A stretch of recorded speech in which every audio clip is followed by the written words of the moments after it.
El tema de hoy día es tocar uno de los tres grandes maestros a la fecha del género de terror, ¿no? El primero es Edgar Allan Poe, el segundo es el que nos toca H.P. Lovecraft, y el tercero es el maestro Stephen King, que todavía está vivo, ¿no? Entonces, vamos a tocar hoy día. En esta mesa estoy muy bien acompañado acá con Jorge Mateo, un comunicador y no solo comunicador, es un gran conocedor de todo lo que es cultura popular y específicamente género fantástico. Él me va a ayudar en todas las conversación y sobre todo en la parte de lo que es cine, televisión y cosas afines, audiovisuales, que es realmente su fuerte. Y acá a Carlos de la Torre Paredes, escritor peruano, muy joven, publicado también, que ha tocado diversos temas de ciencia ficción y fantasía. Terror, pero ya te falta, claro, ¿no? Claro, algo ya listo. Entonces le damos oficialmente comienzo a esta charla. Le he llamado Lovecraft y los mitos de Cthulhu. Le estoy diciendo de arranque que les estoy engañando, ¿no? Porque no existen los mitos de Cthulhu. No sé si seguramente la gente que está acá se han familiarizado con el tema de lo que estamos hablando. Mucha gente sabe quién es Lovecraft, sabe quién es Cthulhu, pero la verdad es que es una fracción los que han leído algo de Lovecraft, ¿no? Y eso significa una cosa, ¿no? Que Lovecraft, tanto Lovecraft como sus creaciones se han imbuido tanto en la cultura popular que todo el mundo los conoce, aunque quizás nunca han leído el libro, quizás nunca han visto una película, pero sí han visto el polvo, han visto, ¿no?, el afiche o por ahí algo, ¿no? Saben, ¿no? Casi como Che Guevara, realmente, ¿no? Como Einstein, es parte de la cultura popular.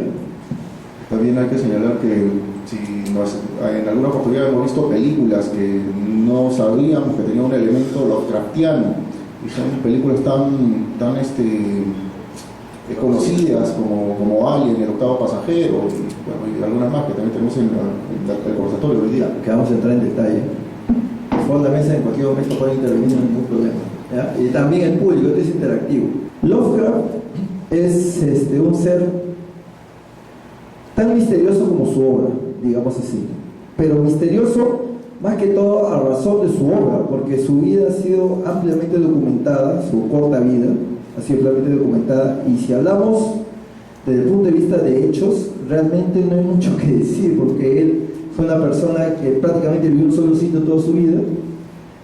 Si hablamos en la cuestión de currículum, hizo 3 cosas en toda su vida, ¿no? Y nada más, como vamos a resumir, prácticamente vamos a hacer la lámina. Como dije, podemos hacer la larga, podemos hacer la corta. Lo importante de Lovecraft es más que todo la vida interior de lo que fue él, ¿no es cierto? Y cómo algún aspecto de su personalidad transfunden a su obra, y al revés, ¿no? Su obra regrese a mitificar al hombre. Lo que podemos decir de Lovecraft es que es un norteamericano con raíces anglosajonas. Él dice que es una persona bastante obsesiva. Él logró identificar sus antecesores, inclusive hasta la llegada del primer barco a Norteamérica, que era el Mayflower. Él sabía ya con 3 o 4 siglos antes, él sabía quién era su tío, su abuelo, o sea, se obsesionó con esas cosas. Y él era una persona muy anglófila, en el sentido que él adoraba mucho lo que era la cultura anglosajona, ¿no? Y inclusive él se sintió un poco mal de ser norteamericano y no le gustaba la época en que vivía. Él se consideraba a sí mismo ni siquiera un hombre victoriano, estamos hablando del siglo XX, Él pensaba que era un hombre del siglo XVIII. Y tanto así que sus formas de hablar, su forma de comportarse, la forma en que escribía, correspondía a un tipo de esa manera, ¿no? Dentro de otras cosas, pueden ver ustedes, hay 2 cosas que lo marcaron mucho, que fue la relación con los padres. Los padres de Lovecraft, su papá, ¿no?, era un vendedor ambulante, o sea, en general, o sea, lo veíamos, era un hombre que viajaba de pueblo en pueblo y vendía cosas, ¿no? En este punto creo que era joyas, si no me equivoco bien, platería, pero viajaba, ¿no? En esos viajes, no se dice claramente, pero se supone que él contrajo sífilis. Y en esa época, estamos hablando pues principios del siglo XX, ¿no es cierto?, no existía la penicilina, se llegó mucho de tiempo después. Entonces no había cura, el que le daba sífilis se moría, así de simple, ¿no? La enfermedad hacía su progresión a través de los años y la gente tendría a morir por un daño cerebral un daño cerebral grave. Y eso le pasó al papá de Lovecraft, ¿no? Él tuvo sífilis, llegó a hacer todo este daño cerebral y muere en un sanatorio mental, o sea, lo que diríamos vulgarmente loco, ¿no es cierto? Eso es lo primero que marca la vida de este escritor, que pensaban que él tenía un gen de locura, ¿no? Posteriormente la madre, al quedarse sola, se aferra al hijo, al Lovecraft. Acá tengo unas fotos y llama mucha atención que en primer lugar ella parece que quería tener se está documentado que ella parece que quería tener una niña más que un niño. Entonces más o menos hasta los 2 años Lovecraft era tratado como una niña por su madre, lo vestía como niña, lo trataba como una niña, como una niñita, ¿no? Eso cuando el papá está vivo. Cuando falleció el padre, la mujer se obsesionó más con el niño y lo protegió hasta tal punto que ni siquiera lo dejaba que vaya al colegio, porque él decía que se iba a accidentar, se iba a enfermar, iba a hacer cosas. Entonces la mamá se acaba de educarlo. Ella misma le inculcó que estaba lleno de alergias, le inculcó que era una persona débil, le inculcó que era un montón de cosas, ¿no es cierto? Incluso así ella llegó hasta el punto, ¿no?, que está documentado, que decía que era un niño feo, que ni siquiera iba a la calle porque era demasiado feo para que salga a la calle. Una serie de situaciones. Entonces él se quedó en casa básicamente con la mamá y las tías, 2 tías que lo adoraban, o sea, la parte materna, lo adoraban, ¿no? Y le crearon un mundo ficticio alrededor de él, donde él prácticamente era rey y si él quería pues caramelo, eran caramelos, y si no quería comer comida, o sea, una cosa así, bien engreída. Y la situación fue que la mamá, supongo yo, porque tampoco está documentado, como el papá estuvo con sífilis, supongo yo que la mamá le contagió la misma enfermedad y hizo también el mismo camino que el papá, ¿no? Llegó un momento, pero ya mucho más grande, cuando ya él tenía, si no me equivoco, 14 años, la mamá entra igual a un sanatorio mental por la misma situación, su medicación mental, y muere a consecuencia del daño cerebral de la sífilis. Eso más que la muerte del padre, porque él no sintió la muerte de su papá, la muerte de su madre sí lo marcó definitivamente, ¿no?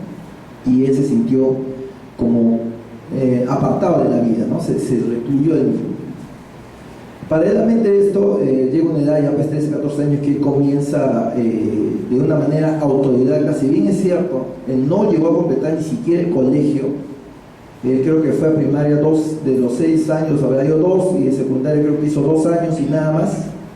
Él fue una persona muy autodidacta, o sea, solito estudiaba, solito, una persona más culta que se puede imaginar.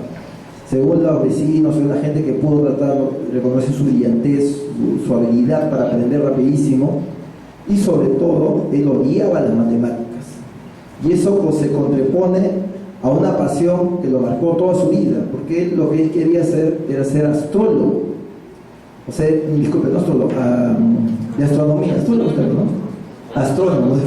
Él quería ser astrónomo, o sea, era fascinado por lo que era el estudio de los planetas, el universo, etcétera, etcétera, etcétera, ¿no? Pero desgraciadamente, él cuando postuló para estudiar astronomía de una manera ya formal, no ingresó, a pesar que tenía muchos artículos sobre el tema, escribía a muchos fanzines, revistas científicas, por una razón, que él detestaba las matemáticas. Él decía que no entendía nada de matemáticas y no sabía nada de matemáticas y se negaba a estudiar matemáticas. Y justamente para ser astrónomo tiene que saber matemática, pues es que es fundamental, ¿no? Es parte de la currícula. Entonces no se negó y quedó frustrado de esa manera. Cuando se queda frustrado él, nace una segunda, desarrolló una habilidad latente, supongo, que era el periodismo. Se dedicó a investigar las cosas que pasaban, o sea, a menos que escuchaba es un periodiquito y comenzó a intervenir en lo que era la vida de su pueblo, pero de una manera remota, o sea, no estaba presente. Él desde su casa, él comenzaba a intervenir, escribía y escribía incansablemente, tanto así que escribía a revistas, a periódicos sobre los artículos que se habían publicado, era un gran lector. Tanto así que estas mismas revistas lo invitaban a que él ya no sea ¿cómo se llama? Alguien que escribe la revista, sino que él escriba ya para la revista, ¿no? Como un columnista. Entonces es lo que se llama un periodista amateur, Él llegó a ser considerado un periodista amateur, incluso lo invitaron como miembro y después entró como ya presidente, inclusive 2 veces en sociedad como periodista amateur, sin haber estudiado, ¿no es cierto? Y ahí es cuando él piensa, ¿no?, que su verdadera carrera era ser periodista. Estoy haciendo un resumen muy sintético del asunto. Entonces, aparte de eso, su afición a lo que era la astronomía, él estaba en la época, por ejemplo, de lo que eran las teorías de Einstein, el descubrimiento de Plutón y cosas así, de la misma época, estamos hablando a principios del siglo XX, más o menos unos años. Él llega a una conclusión, él llega a la conclusión que no existe Dios, por todas las cosas que pasan, por la guerra mundial, etc. Él llega a la conclusión que no existe Dios. Entonces desterra la parte mística de su vida, ¿no? Y ahí viene la parte interesante, que era un vacío existencial, ¿no? que trata de ser suponado, que tiene que llenarlo con la literatura fantástica de la época. Para esa época, y según tengo entendido, hay un biógrafo muy conocido que es Yoshi, si no me equivoco, Yoshi, por ahí está, que es su biógrafo oficial. Él dice que a los 5 años de edad Lovecraft se declara ateo, increíblemente, a los 5 años de edad, y durante toda su vida mantuvo esa convicción, que él era ateo, que no creía en Dios. Pero sin embargo, él se nutría muchísimo con la lectura de Poe y sus predecesores, ¿no? Toda la gente de esa época. Y eso comenzó a llenar, como dice, el vacío existencial que él mismo se creó al apartar a Dios, o sea, como concepto de su vida. Y comenzó a llenarse de dioses, ¿no? Primero desde egipcios, de las mitologías y cosas así, ¿no? Y después, para producir él mismo su propia, no digamos religión, pero sus propias creencias, de esa manera. Ahora, ¿por qué él comienza a escribir estas famosas relatos de terror, de fantasía, ¿no?, cosas así, bastante macabras? Dicen que en general no hay una razón específica, y lo más probable que ha sido por diversión, así decirlo, ¿no? O sea, él quería divertirse y quería escribir sobre cosas que le divierten, nada más. O sea, y aprovechar de paso, como dije, satisfacer esos vacíos existenciales, esas situaciones que él sentía así dentro de él, ¿no? Aprovechar para producir ese tema. Ahora, en base a lo que le he planteado a ustedes, aparentemente Lovecraft era una persona, pues, no sé, intratable, rara, etcétera, ¿no? Algunos, los que lo conocen, sé que no se puede pensar que era un ser tenebroso ni nada por el estilo, ¿no? Sino, en todo caso, quizás caería en lo que se llamaría hoy día, quizás en lo que se llama el síndrome de Asperger. Probablemente haya tenido esa situación. Claro que en esa época no existía ese diagnóstico, ¿no? Pero probablemente ha tenido esa situación, añadido a las peculiaridades de la crianza que tuvo, añadido a las aficiones literarias que tenía, ¿no? Y al trabajo mismo que tenía. Él nunca hizo un trabajo manual porque, por las convicciones que tenía su familia, que era eso de abolengo, a pesar que no tenían dinero, eran de abolengo. Se decía, un caballero nunca se ensucia las manos, él no trabajaba, prefería morirse de hambre a levantar un leño, irse a una mina o lo que haya que hacer, no lo hacía, prefería morirse de hambre. Entonces, con el tiempo, el único lugar donde él podía publicar los relatos que tenía, estaba haciendo demasiado. Bueno, está bien, creo, ¿no? Ya. Vamos a ver. No, sí, déjame más. Ahí ya está, ya.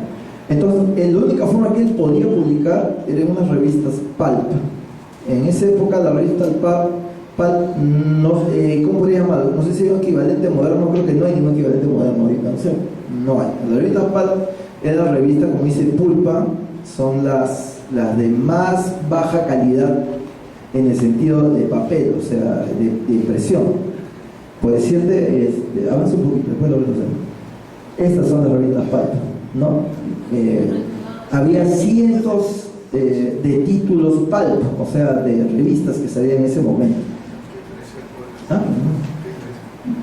¿Qué diferencia el pulp del cómic, por ejemplo? Bueno, en primer lugar, que en la época que se había visto pulp no había cómic, como propiamente dicho. O sea, el cómic como como cómic no existía. Lo que existía era el strip, o sea, lo que se ve en el periódico, no sé, lo que nosotros vemos también. Salió una tira diaria, o sale la página dominical que ya no vemos de cómic. Eso es lo único que había de cómic, entre comillas, ¿no? Pero como cómic, libro, no existía. Lo que existían son revistas, formato, donde se publicaban cuentos. Es como ustedes, ¿no? O sea, ustedes dicen que vean un cuento para la revista que ustedes mismos leían. O sea, ustedes dicen que yo compro la revista, por ejemplo, Huerta, es que es la más conocida de la época, la más representativa de lo que es el de fantasía, donde fue una trinchera maravillosa para un montón de escritores que van a ver ustedes. Él compraba el Huerta, ¿no? Esta serie. Él compraba y le gustaba, entonces él decidió también publicar ahí. Entonces mandaba sus cuentos y sean publicados. Pero solamente, ¿cómo podríamos? Mira, a pesar que existía ese término, era una revista recontra friki, ¿no? O sea, era. Acuérdense que estamos en una época donde todo era pues literatura de alto nivel, ¿no? ¿Me entienden, no? Se imagina, algo muy clásico, muy cosa así. Y sin embargo había un grupito, ¿no?, que se dedicaba a hacer una revista de fantasmas, de diablos, de demonios y cosas así, como hay otro grupito que se dedicaba a hablar de marcianos, y había otro que hablaba de vaqueros, y otro de delincuentes y policías, etcétera, ¿no? Entonces decía, la gente, se puede decir, bonita no lee esto, puede decir algo, ¿no? En esa época. Entonces ellos se quedan reducidos a revistas recontra baratas, ¿no?, que las compraban generalmente, está dedicada para niños y gente trabajadora. Pero en este caso costaban 20 centavos, ¿no? Más o menos. 20 centavos es casi el equivalente de ahora, cerca de 70 céntimos, un sol esa revista, ¿no? O sea, una cosa así. Entonces él escribía para ese tipo de personas, así como él cobraba poco la revista, también pagaba poco la revista. Y él publicaba en ese magazine. La cosa es que él, conforme iba publicando, se iba llenando de fans, ¿no? Había mucha gente que se había percatado la calidad de su trabajo y se llenó de fans. De todos los fans, nosotros no tenemos, en esa época no había email, no había nada, entonces ellos escribían las cartas y las mandaban pues a la editorial, ¿no? Oye, Lofra, qué bacán tu cuento, me vacila, ¿no? Entonces él agarraba, y él tenía ahí una peculiaridad que lo ha hecho más famoso inclusive. Él se le considera, por un lado, el periodista amateur que nadie recuerda, o él creía que era periodista amateur. Todo el mundo lo reconoce como escritor de relatos de terror, es cierto, pero su mayor cantidad de producción literaria fue a través de cartas. Él dice que en vida escribió 100.000 cartas, o sea, cartas a las personas, ¿no? A las personas, se carteaba con las personas. Él le respondía amablemente a cada persona que le escribía. O sea, le escribía y decía, oye, me encantó todo esto. Entonces él le respondía así, y las cartas tenían 4, 5, 6, 10 hojas. O sea, no era una cartita, pues, no era pues un Twitter, ¿no? Era una cosa larga.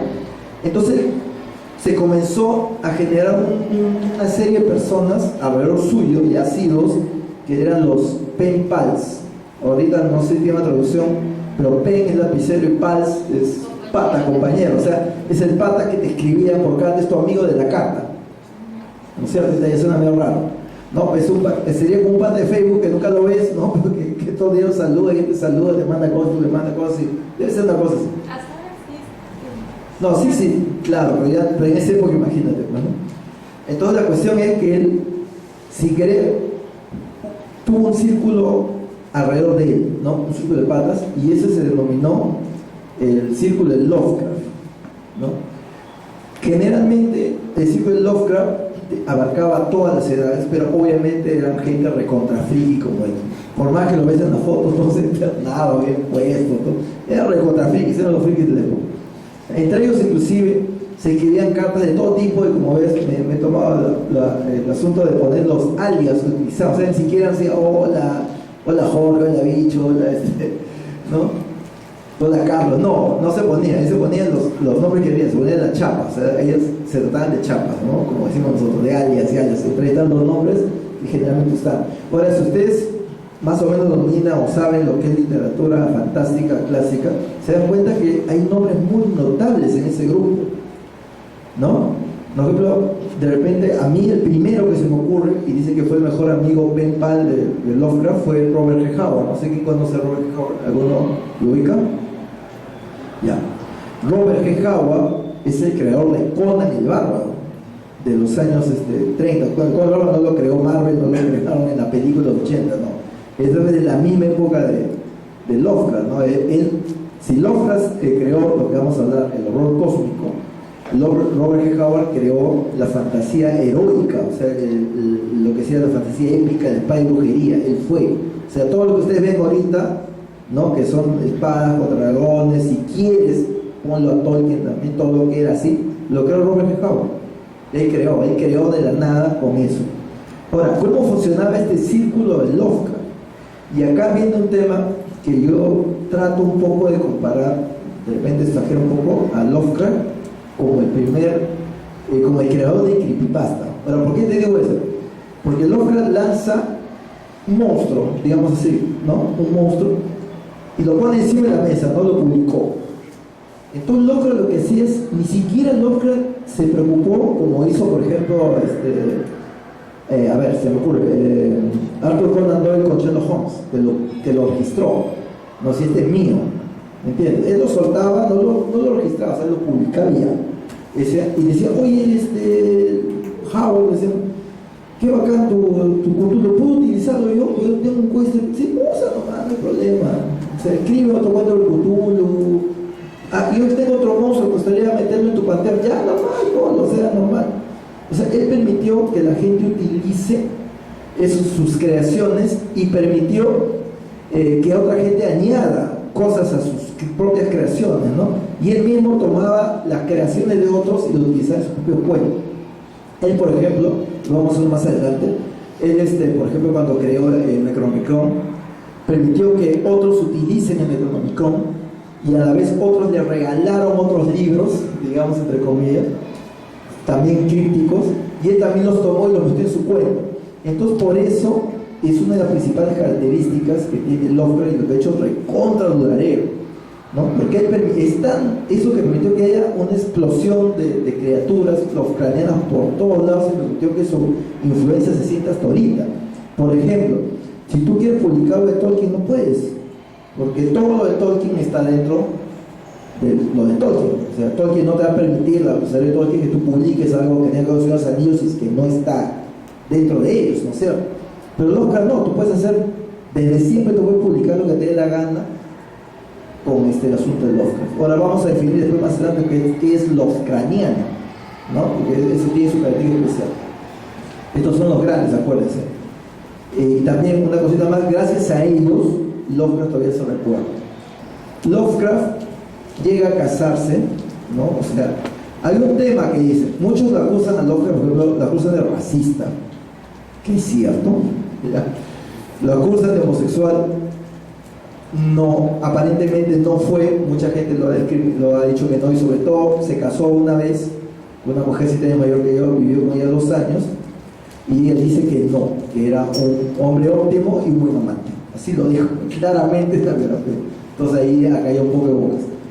No, el problema con Lovecraft fue, en esa parte de biografía que no les conté, él llega a casarse y sale de Providence, que es una ciudad de Inglaterra, es una ciudad casi semi-rural, un pueblo que él mismo describe en sus cuentos, ¿no? Ya con otros nombres, al cual no llegó el siglo XX, pues de una manera, ¿no? Se quedó estancado. Entonces él cuando se casa se va a Nueva York y se espanta de la vida de Nueva York, porque él lo primero que ve, pues inmigración, un montón de inmigración como ahorita, ¿no es cierto?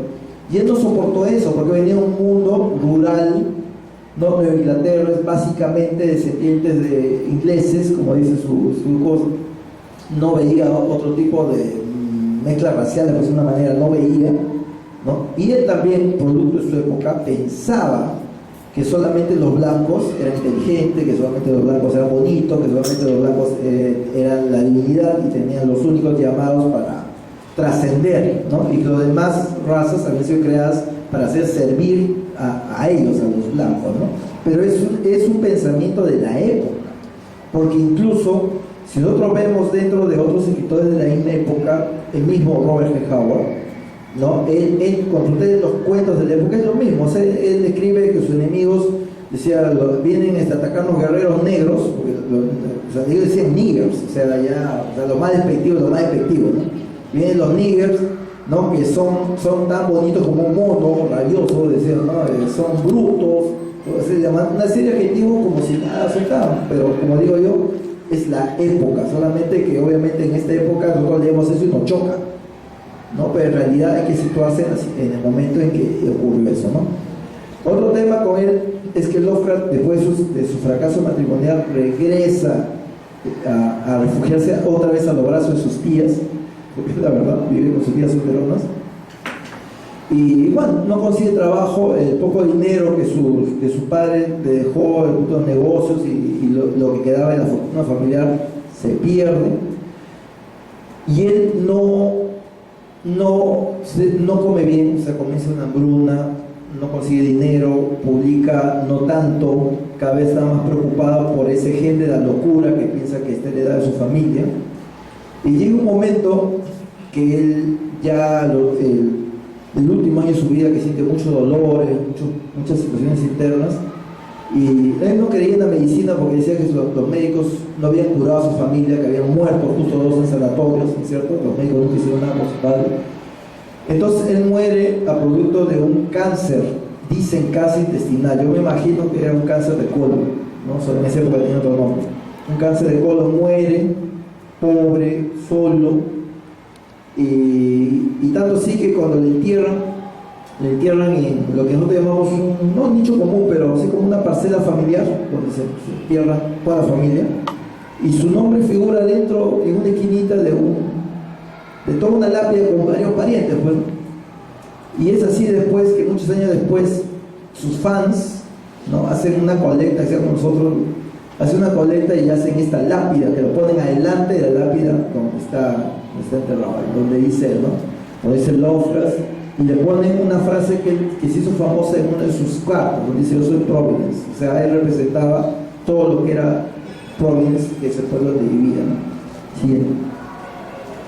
Pero Lovecraft pudo haber sido olvidado en 1937 cuando falleció, porque ya nadie lo conocía. O sea, esta revista Pulp, o sea, tú las leías y se perdían, porque justamente, ¿no? O sea, tú las leías, las descartabas, las guardabas si querías, pero como tantas revistas de cuentos que ustedes se imaginan, ¿no es cierto?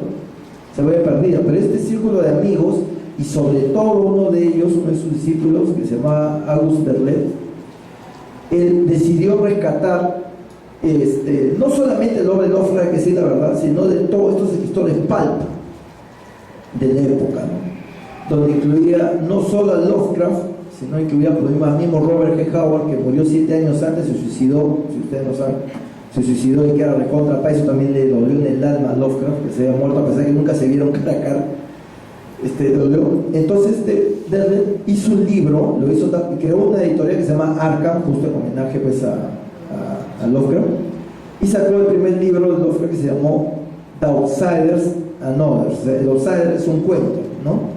El extraño, creo que lo traduce mal, y otros, con otros cuentos. Eso fue el primer libro que salió, libro de Lovecraft, y fue el que lo salvó del anonimato, o sea, el que lo resucitó, digamos así. Se hizo recontra popular y comenzó a sacar otro libro, como el de abajo, ¿no? Beyond the One Sleep, ¿no? El segundo tomo de Lovecraft. Pero acá ocurre un tema que, como a veces pasa con la gente, Derleth, cuando rescató la obra de Lovecraft, vio que era lucrativa y él comenzó a aportar algunas cosas a Lovecraft. Entonces, eso pasó con Robert Howard, igualito. Entonces el problema es que ya como que cuando metes mano, ya no es pues la obra original del autor, ¿no es cierto? Sobre todo cuando Lovecraft era un ateo convencido, como dijo un montón de veces, y vamos a explicarlo después.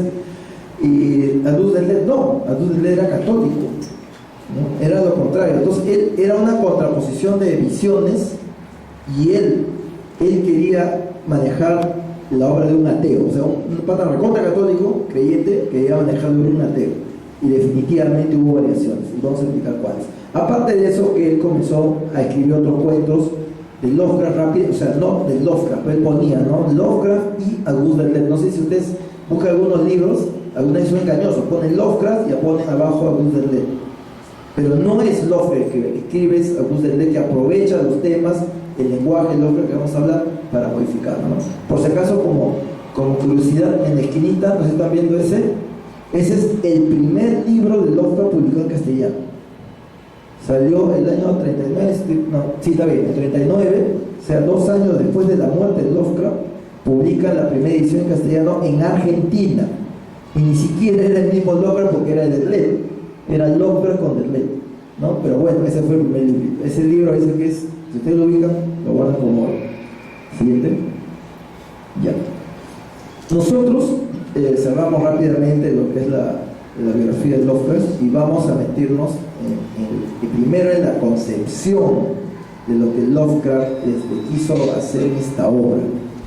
Él dijo una cosa dentro de su más famoso ensayo. Él era ensayista, o sea, él era escritor en general y escribía muchos ensayos. El más famoso es El horror en la literatura. Algunos seguramente lo ven por ahí en el libro, ¿no? Obviamente a pesar de que él era un aficionado, son muy académicos sus ensayos. Entonces él dice la famosa conación, digamos, dice: la emoción más antigua y más fuerte de la humanidad es el miedo, y el miedo más antiguo y más fuerte es el miedo a lo desconocido. Él dice que con esta frase él resume todo lo que es el horror en la literatura, y creo que ya se extrapola lo que es el cine y otras cosas más, ¿no es cierto? Si tú no conoces algo, le temes, ¿no es cierto? Y él decía, mientras menos sepas, ¿no?, del terror, más miedo le vas a tener. Ese es el tema. Entonces él creó lo que se llamó el horror cósmico, pero que ya nace como el cosmicismo. Uy, ¿qué es eso? Ya. Bueno, en el cosmicismo puede ver, lo he puesto porque son cosas medias complicaditas, pues son los escritos. Algunas veces realmente las láminas, yo solamente pongo láminas y nada más, pero en este caso hay que explicarlo un poco mejor.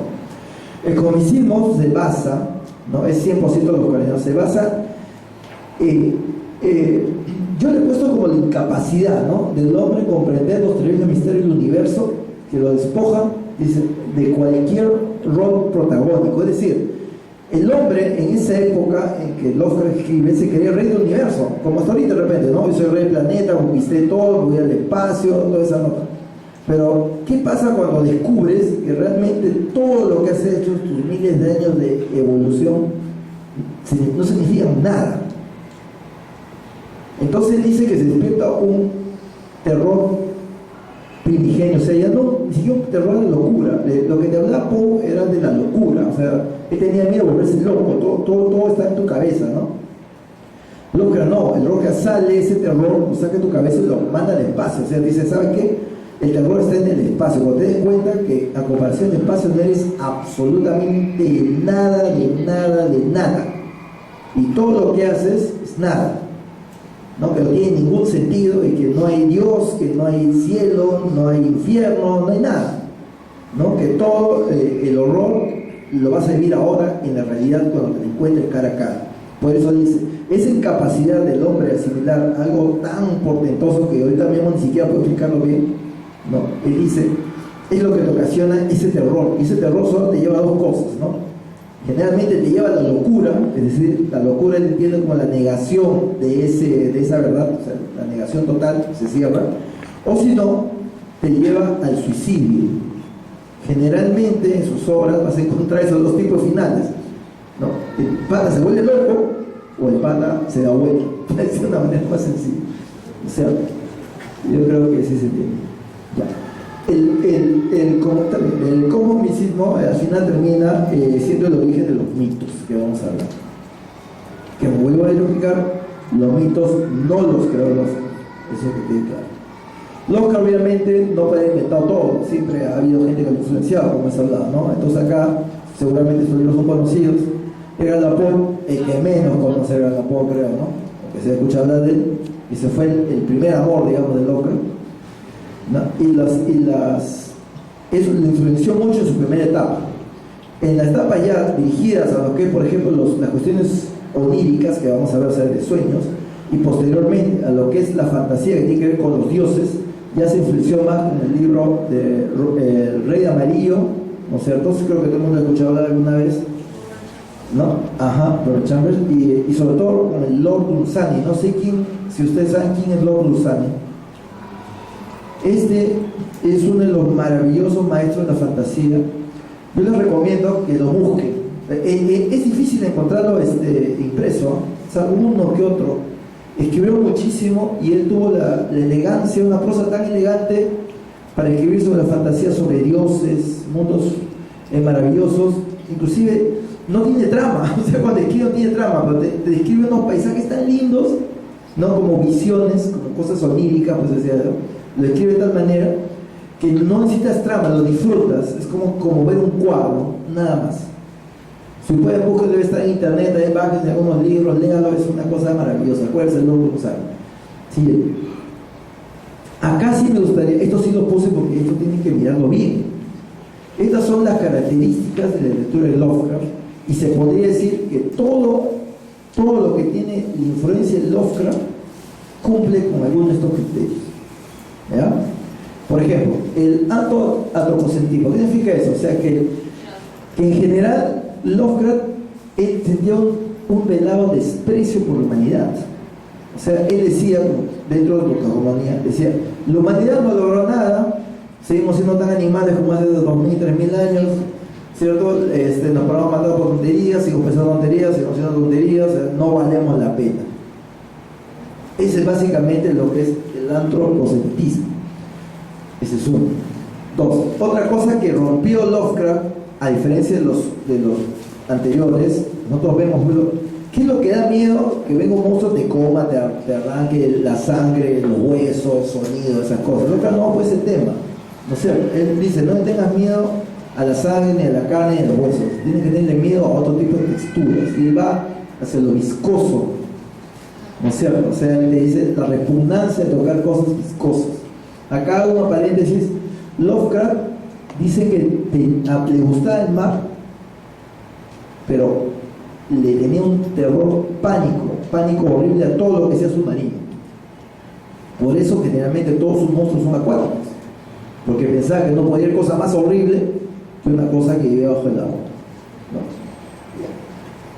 Sobre eso que dijiste, me parece haber leído en algún lado que esto de tenerle miedo a las cosas submarinas era por un trauma, que tuvo un accidente y que casi se ahoga. Mira, te juro que ese tema sí no lo he encontrado. Si tú has leído, de repente, tal vez, no, claro que hay cosas que se dicen, pero acá justo en un librito que justifica un poco, ¿no? Porque él dice que no comía pescado ni comía marisco y nada, justamente por el tema ese que te cuento, ¿no? Acá está, mira. Él dice que compraba los libros de este hombre. No sé si ven, no puede ver eran los colores, no había fotos pues en esa época, ¿no? Eran arte. Entonces, sospechosamente, estas criaturas marinas son más o menos lo que Lovecraft describía en sus cuentos, ¿no? Más o menos. Es un libro de la época, o sea, un libro que Lovecraft debe haberlo tenido, debe haberlo leído, ¿no? Una cosa así es el tema.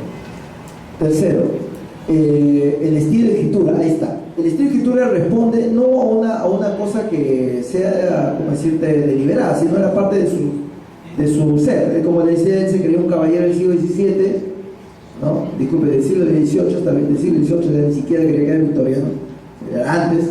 Entonces él escribía, como utilizaba palabras pues anglosajonas y antiguas, ¿no? Por eso cuando uno lee sus libros, no hay mayor reto que leer un libro de Lovecraft en inglés, no sé si alguno se atreve. No, si en castellano te parece pesado, en inglés es ¿no? Pero es necesario, porque ahí sientes la pegada, como digo yo, ¿no? A ver, ¿qué más? Ya, el desapego. Ese es otro tema. Lovecraft no tenía héroes. O sea, Lovecraft no tenía un Conan que se enfrenta hasta Cthulhu, una cosa así, no había. Eran gente teóricamente normal, porque realmente no eran normales, porque hablaba, por ejemplo, de un pescador, el pescador había leído la enciclopedia británica completa, ¿no? O sea, una cosa un poco increíble, ¿no? Era demasiado culto, eran inteligentes, eran sus personajes, los cuales podríamos llamar, más que todo, me parece que podríamos catalogarnos como observadores, o sea, gente que se enfrenta a ese fenómeno, ¿no? Al asunto lovecraftiano, o si no, como descubridores, ¿no? O sea, un pata que deliberadamente, o sea, dos tipos de personajes. Aquel que se encuentra con el monstruo, digamos así, con el asunto lovecraftiano, como pasó, por ejemplo, en Dagón, no sé, uno de ustedes, ¿no? Que casualidad el Papa sobrevive, de repente llega a una isla desierta y dice, uy, ¿qué pasó? Encuentra unas ruinas, sale un monstruo, etc., ¿no? Ya. O si no, el otro es aquel que es una persona que es culta, ¿no? Que tiene mucha cultura, pero que tiende hacia lo que es la alquimia, las artes negras, y busca el contacto con el monstruo, digamos así. Esos dos personajes que prácticamente resumen toda la obra de Lovecraftiana. Y si ustedes se encuentran en las novelas, en las películas, van a encontrar esos dos personajes, ¿no? Justo yo quería hacer una acotación, ¿no? En el tema de Hollywood me encuentra muy atractivo estos personajes Lovecraftianos, ¿no? Estos personajes son solitarios, profesionales académicos, investigadores mayores, ¿no? Que no son un estereotipo de héroe, y sobre todo pues, que estas historias pues, de Lovecraft normalmente no hay un tema romántico, un interés romántico o escena de sexo, pues entonces esto no es un aliciente para una producción hollywoodense, ¿no? Las mejores producciones en el cine, que eso lo veremos después seguramente, inspiradas en la obra de Lovecraft, pues tienen basadas, mejor dicho, directamente en la obra de Lovecraft, pues no son hollywoodenses, sino son independientes, o va en el cine gore o el cine de serie B. Bueno, también, ya estoy anotando un poco ese tema. Adelante, sí, Ya, bueno, está perfecto. Ya. Otro tema es que si ustedes pueden elegirse un personaje y dirán, yo quisiera estar en el cuento de Lovecraft, olvídense, nunca van a terminar bien, ¿no? Porque tanto el observador como el que busca encontrarse con el fenómeno siempre termina mal. Como dije, terminan locos o terminan muertos. O sea, bueno, en realidad los dos terminan muertos prácticamente. Se terminan locos o se suicidan, no hay otra. O sea, pero hay algo interesante también que muchas veces está la presencia de la familia, ¿no? O sea, este tema del árbol genealógico. Sí, justo vamos a hablar de eso, claro. Y los personajes también, ¿no? Claro, eso, perfecto. Justo vamos a ver porque eso está ahí también. Otra cosa, hablamos de eso, del desapego, ya. Las famosas preguntas y respuestas. O sea, Lovecraft, su escritura no es caótica, pero trata sobre el caos. O sea, a él no creer en el Dios, él niega el bien y el mal. O sea, los dioses o las cosas que ocurren no son buenas ni malas, simplemente están. ¿Me entiendes? Es para decirte, un cocodrilo no es bueno ni malo, pero si te ve te come. ¿Me entiendes? Él piensa eso, o sea, cosas así. Y tanto así como nosotros, de repente, nosotros agarramos a un pollo y nos comemos un pollo de la brasa sin cuestionar, ay, pobrecito, cómo es posible, está sufriendo, ha sufrido, etc. Lo comemos y ya, ¿no? Es más o menos lo que un monstruo lovecraftiano hace. O sea, nos ve a nosotros ni siquiera como un pollo, o sea, ni siquiera nos ve, creo que es la palabra, ¿no? O sea, si nos ve como comida o nos ignora. O sea, como dice, ¿no? Lo que generalmente puede ocurrir es que te ignore o te coma, nada más. No hay otra, no te respeta, no piensa en ti. Absolutamente, después te decía en la cosmogonía o en la cosmovisión de él, como ser humano no existe, no te da ningún crédito el Lovecraftiano. A ver, ya, y obviamente en los cuentos de Lovecraft no te dan respuestas. O sea, comienza un misterio y termina con un misterio en 3/4, ¿no? O sea, no llega él a contarte la historia completa, porque él no tiene ningún interés en contarte la historia. Por eso, y acá me adelanto un poco, cuando ustedes hacen un juego de rol o ven una película americana, digo, ustedes tienen que explicar toditito. Lovecraft nunca hizo eso. O sea, él lo dejó así. Los que siguieron lo hicieron por la necesidad mismo de explicar todo. El americano tiene esa obsesión de explicarte todo, ¿no? O sea, parece que ese Freddy Krueger tiene que explicarte cómo se creó, quién era Freddy antes, y cuántos mató, y si le gustaba comer ese bicho o no. No, o sea, cosas así que realmente no tiene más sentido. Lo que decían, no, el monstruo pasa, hace lo que tiene que hacer y se quita, ¿no? ¿De dónde vino? ¿Dónde se va? ¿Quién es? ¿No? Es el rey de los monstruos, el más chiquito de los monstruos. No interesa para Lovecraft, ¿no? Eso no tiene mayor importancia. Otro tema. Él dice, obviamente, una parte más clara es la vulnerabilidad y la fragilidad del ser humano. No, aparte del desprecio que siente en general por el ser humano, él se da cuenta que todo lo que tú te orgulleces como persona y todo eso no tiene ningún valor porque tú mismo eres incapaz de defender tu propia identidad, de una manera, ¿no? Él dice, te pongo ante una situación conflictiva y te destruyo, tú mismo te destruyes, ¿me entiendes? Ahorita eres un pata, lo pongo un ejemplo trágico, eres un pata bien cuadrado, bien plantado, se mueve el mundo, mucha bueno, todo, sacas tu carro y matas a un niño, Dios no quiera, atropellas a un niño, te derrumbas y ¡pum! En un segundo dejas de ser lo que eras, ¿me entiendes?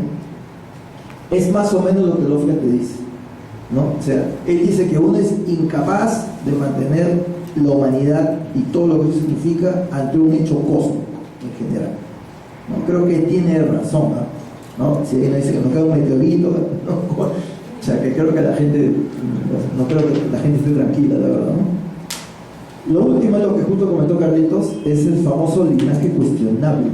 O sea, es una palabra bien elegante, ¿no? Linaje cuestionable.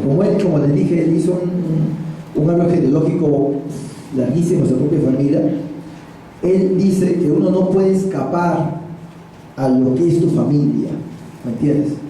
Si tu familia fueron, qué sé yo, pues, una serie de carniceros, o sea, no que mataban vacas, ¿no? Que mataban gente, tú no puedes escapar de ese destino, tú eres un carnicero, llevas en tu sangre, está en tus genes, o que esa época no existía esa palabra genes, no, pero está ahí, está dentro de ti, no vas a escapar, en algún momento vas a tener que tú ser un carnicero, esa es la idea. Entonces, más o menos, es lo mismo que dice, ¿no? Linaje cuestionable y misterioso. Muchos de estos personajes, aparentemente muy cuerdos, muy todo, ¿no? De repente se encuentra con una realidad que ellos pertenecen al mundo que están aborreciendo, ¿no? Por ejemplo, eso pasó en, Las sombras sobre Ishmael, si no me equivoco, ¿no? Donde este panda llega de casualidad y comienza a describir un pueblo así extrañísimo, con gente recontra extraña. Esta gente me causa repugnancia, me da asco, no sé qué cosa, ¿no? Una serie de situaciones, pero terribles, ¿no es cierto? Y en ese punto en particular muestra su racismo también, ¿no? Claro, el racismo lo vincula al mestizaje y a los extranjeros, ¿no? Aunque, ojo, el racismo no es una cualidad de la literatura de Lovecraft. Eso no está considerado como una característica. Es una característica de él, pero no de su literatura. Pero la idea es que él después se da cuenta que él pertenece a esa raza que ha sido llamado. Entonces, ¿qué hace al final? Como que acepta, ¿no? Acepto que soy de esta raza y me uno a ellos o me doy vuelta. O como les digo, o sea, no le queda otra. Estamos recontra resumidos. Hasta ahí estamos bien, ¿no es cierto? ¿Está interesante? ¿Está aburrido? No sé. ¿Sí? Ya. Ahora sí vamos más adelante. La obra de Lovecraft. Ya hablemos ya vieron lo que es lo Lovecraftiano. Yo creo que después de ver lo que les explico un poquito, creo que usted puede identificar todos los rasgos de Lovecraft en cualquier obra. Como dice, ¿no? Va a verlo con Jorge, van a ver lo que es películas, libros, lo que sea, en cualquier lado, Lovecraftiano. ¿Sí? Bien, gracias. Ya. Entonces ahora vamos a lo misterioso. Lovecraft, nos acordamos dos cosas de Lovecraft: el Necronomicon y Cthulhu.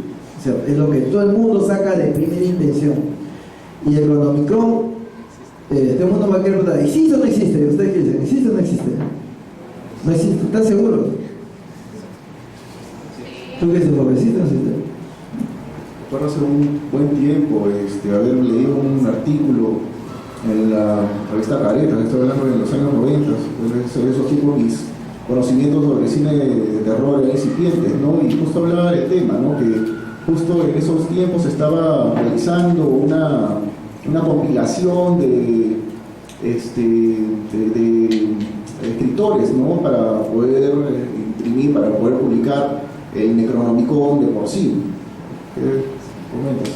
Bueno, hay una publicación que se llama el Necronomicon, pero puede estar inspirada en Lovecraft, pues, pero desde ¿no? la historia del Necronomicon es lo único que yo sé que comenta así específicamente, y luego hay menciones en los cuentos, incluso me parece que en El hoyo de la bruja me parece que hay una mención muy explícita, ¿no? de lo que trata el Necronomicon y de escenas del Necronomicon, ¿no? Pero que se haya desarrollado un libro así propiamente fielmente lo que él planteaba, no estoy tan seguro, ¿no? Yo creo que más bien ha sido inspirado, ¿no?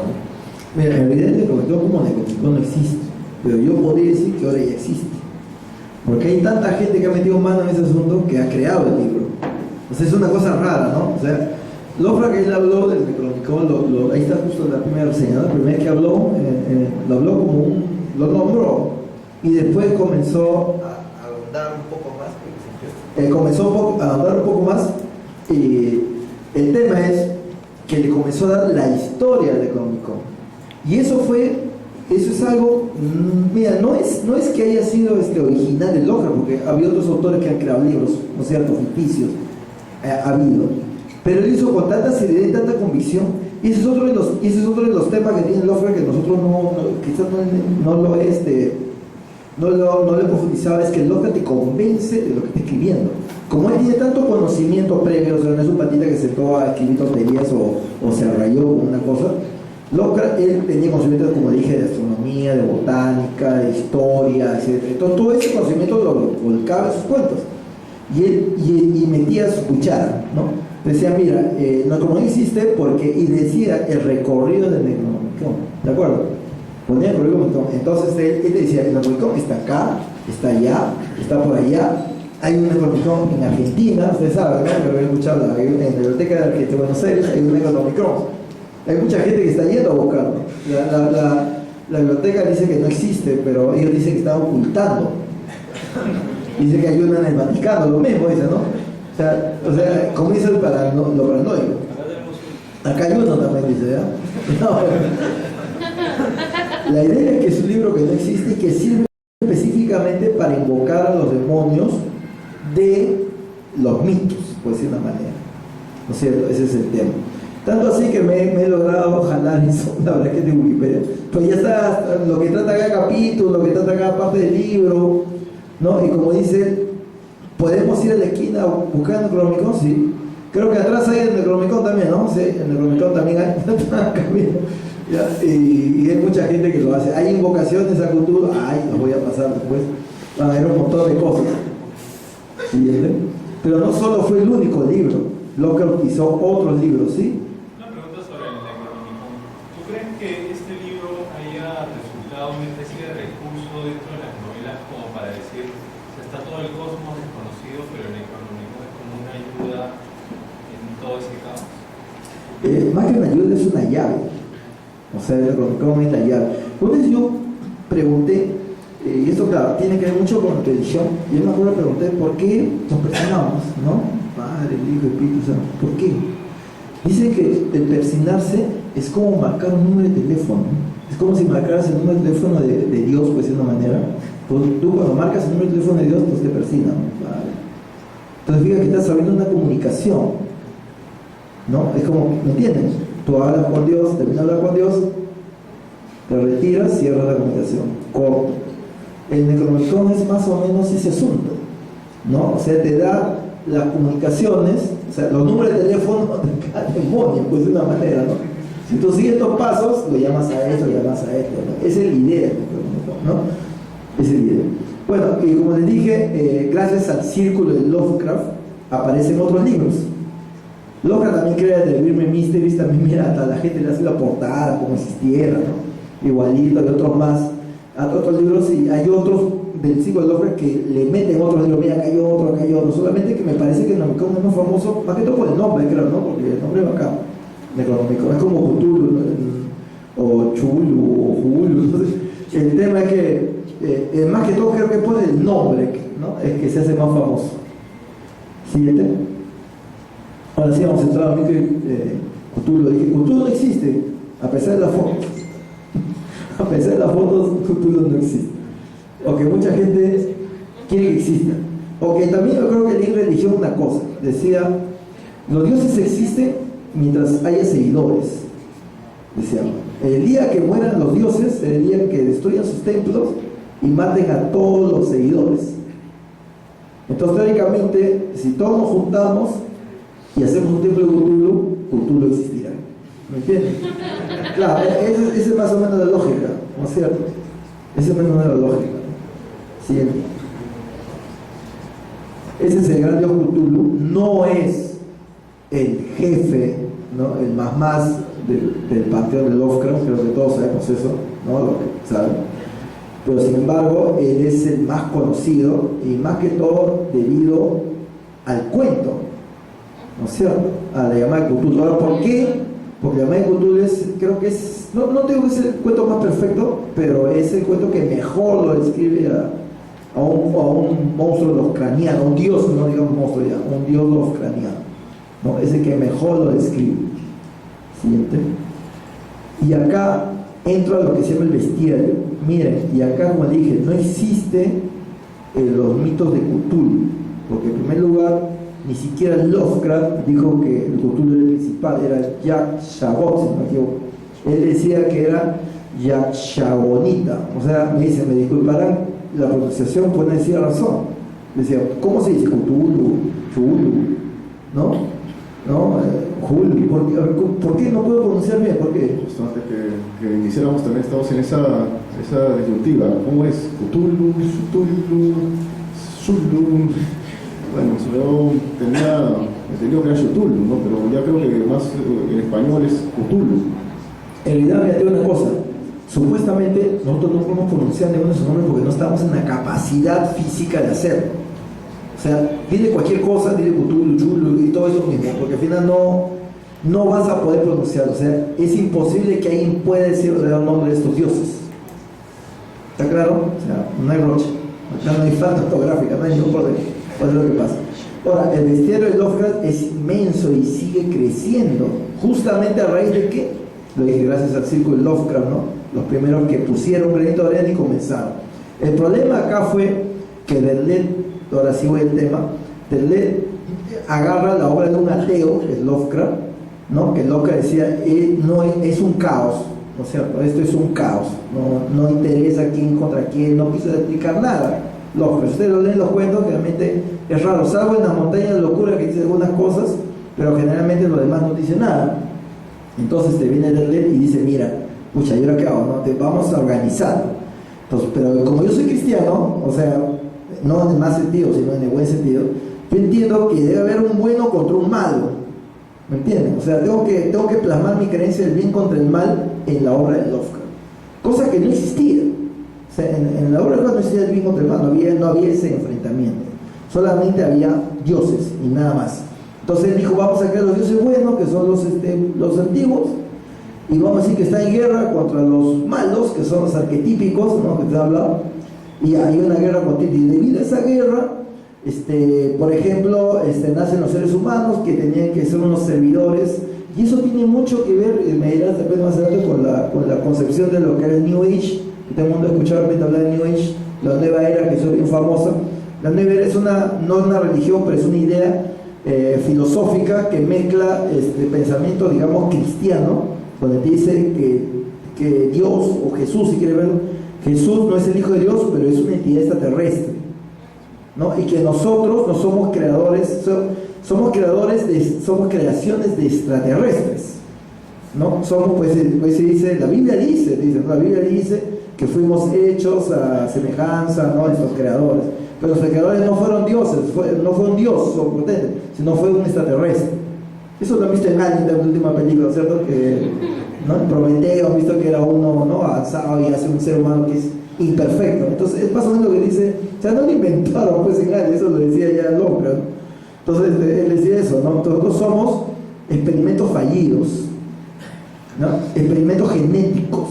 Vinieron estos seres, necesitaban quien les haga la comida, quien los atienda, quien les saque la basura, y lo vamos a crear, pues creamos humanos. Esa era la idea. Solamente que ellos en su pelea fundamental nos dejan, nos abandonan, se van al espacio, otros se esconden en la tierra, ¿no es cierto? Y nosotros nos quedamos. Y han pasado tantos eones, porque ellos no hablan de 5, 10, 20 años, 100 años, se hablan de miles de años. No se sabe realmente cuánto tiempo ha pasado. Entonces nosotros nos olvidamos de todas esas historias, todos pensamos, bueno, Adán y Eva, etcétera, etcétera, ¿no? Entonces supuestamente no, todos somos creaciones de Cthulhu y compañía, ¿no? Sintetizar los dioses antiguos contra los primigenios. Los primigenios son los más conocidos, que ahí viene Cthulhu y todo casi lo que han nombrado, y que esto tiene la característica, pero eso le hizo de darles un poder. Por ejemplo, decía, ¿saben qué? Si no me equivoco, Cthulhu es el mar, el otro es el fuego, el otro es el viento, el otro es la tierra. Pero eso no lo dijo pues Lovecraft, ¿me entienden? Nunca lo dijo eso, ¿sí? Y acá está pues es imposible ver esto, no hay forma de resumirlo, es una sistematización brutal. Solamente lo pongo para fines, digamos, de curiosidad, ¿no es cierto? Es imposible, esto es un estudio. Hay gente, y disculpe que se lo diga, hay gente que se dedica a estudiar los mitos, ¿no es cierto?, Para añadirle a la obra de Lovecraft son las ciudades. Lovecraft tiene la peculiaridad, no, tiene casi diría que fue que creó las ciudades modernas dentro de los países que existen, ¿no? ¿Cómo decir la palabra? O sea, creó ciudades. Él creó Arkham, ¿no? Que está inspiradísima en su Providence, y creó también Ishmont, son las más famosas de sus historias. Muchas historias están ubicadas en estos dos parajes, ¿no? Dunwich también, claro, Dunwich. Obviamente Arkham es el pueblo donde está la famosa Universidad Miskatonic, ¿no? ¿Verdad? Es la única universidad de Estados Unidos que se dedica a ciencias ocultas, ¿no? Que estudia todo lo que son la química y cosas así, donde hay un Necronomicon, había cuestión de ubicar acá si hay una sucursal. Y bueno, Ishmont, que es un pueblo que está con los descendientes de los adoradores de Cthulhu, creo, ¿no? O otros dioses, ¿no? De todos los dioses primigenios, de Dagón, más que todo, ya, de los descendientes de Dagón. Y que Estados Unidos sabe, o sea, supuestamente el gobierno sabe que existe un pueblo de adoradores de Dagón, pero que lo deja ahí, mismo X-Files, ¿no? O sea, lo deja ahí, no lo molesta, que sigan mientras paguen sus impuestos, no hay problema. Ya, siguiente. Este es el tema. El culto a Cthulhu se ha crecido tanto, ¿no? Que existen invocaciones, o sea, existen invocaciones. Vamos a pasarles una después, ¿no? Siguiente. Este es el idioma, ¿no? Y acá viene la consecuencia de los mitos. Hay una religión basada en los mitos de Cthulhu, religión formal, o sea, religión, habría que decirlo, ¿no? Porque tiene dioses y todo eso. Es una que se llama la Orden Tifoniana. Existe, pueden buscarla en internet, si quieres se inscribe, se bautiza, no hay problema, y que basa en la cosmovisión de Lovecraft, ¿no? Solamente que es una especie de spin-off, por decir de una manera. No sé, ¿han escuchado hablar de Alistair Cromwell? ¿Han escuchado hablar? De la bestia, ¿no es cierto? Claro, él fue uno de sus discípulos de Cromwell, abrió su sucursal, digamos de una manera, su orden disponible, pero acá dice, justo lo pongo acá por una parte donde el creador de esto, que Grant, ¿no? Dice, ¿no? Considera tanto a Lovecraft como a Alistair Cromwell que estuvieron influenciados psíquicamente por entidades interdimensionales y que su trabajo literario era producto de esta canalización. Aunque en el caso de Lovecraft, esta visión lo llevó a escribir sus cuentos. O sea, está diciendo que Lovecraft es una especie de iluminado, ¿no? Claro, como un canal, o sea, no sé, como si esto pasa de repente que le habla extraterrestre, y él dice que me habló extraterrestre, y él dice que y él cuenta lo que le dice extraterrestre, algo así piensa que debe ser, ¿no? Que Lovecraft realmente, como también pasaba me parece raro, con Robert G. Howard, que él decía que cuando escribía los cuentos de Conan, sentía que Conan estaba al costado, le decía al oído todo como su biografía, ¿no? Entonces le escribía los cuentos de Conan como si realmente hubiera ocurrido. Entonces más o menos parece que este asunto es parecido, ¿no? Obviamente lo de Lovecraft nació en libros, o sea, nació escrito y sigue la influencia. Como les dije en una parte, Lovecraft no patentó sus monstruos, no patentó sus cuentos, nada. O sea, cualquiera puede escribir sobre Cthulhu, cualquiera puede escribir sobre el Necronomicon. De hecho, hay, yo casi diría, cientos de libros que tratan sobre ese tema de alguna u otra manera, desde muy humildes, como por ejemplo ese Crypt of Cthulhu, que es un fanzine, hasta otros mucho más elaborados como los de abajo, ¿no? Como que algunos sí los tengo. La guerra de Cthulhu, ¿no? El estilo de Cthulhu, el Castillo Umbral, etcétera, etcétera. Inclusive Sherlock Holmes contra Cthulhu, ¿no? O sea, existe, esos libros existen muchísimo. Existe Tarzán contra Cthulhu, existe, o sea, como dije, tú puedes hacer lo que te dé la gana, hay un montón de cosas, ¿no? Siguiente. Ya, pues yo creo que ya con eso ya te diste cuenta hasta dónde llega Cthulhu, ¿no es cierto? Y acá, uno más, ¿no? Ya yo estoy acabando mi exposición y recordar esta trilogía. Los amantes del terror tienen que haber pasado por alguno de esos tres libros, por lo menos por estos tres autores, definitivamente. O sea, no puedes haber dicho me gusta el terror si que no has agarrado libros de estos tres genios, definitivamente. Han marcado y seguirán marcando pasos. No sé cuándo aparecerá un cuarto, ¿no es cierto? Algún día llegará. Voy a dar, para que entiendan nada, un resumen de lo que es la obra de cada uno. Poe se preocupó mucho de lo que era, le preocupaba la locura y lo onírico.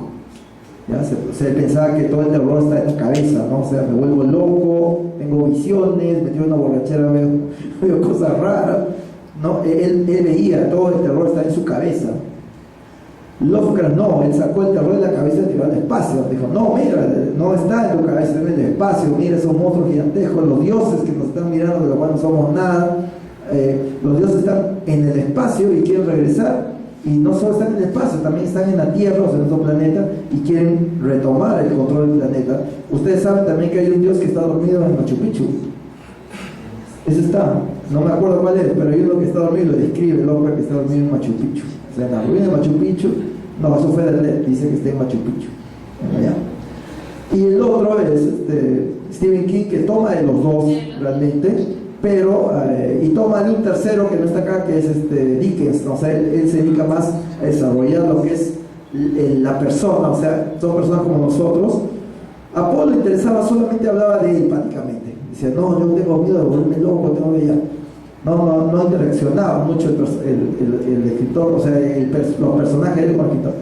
Lo mismo pasaba con Lovecraft, no interaccionaba, sus personajes son planos generalmente, no tienen mayor característica.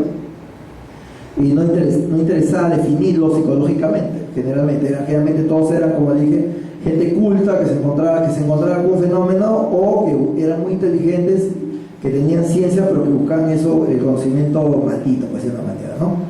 Pero acá no, pues Stephen King es un pata cualquiera que se encuentra un hecho sobrenatural, pero como dice Stephen King, él puede haber sido el hecho sobrenatural. Puede ser una silla que se mueve, ¿no es cierto?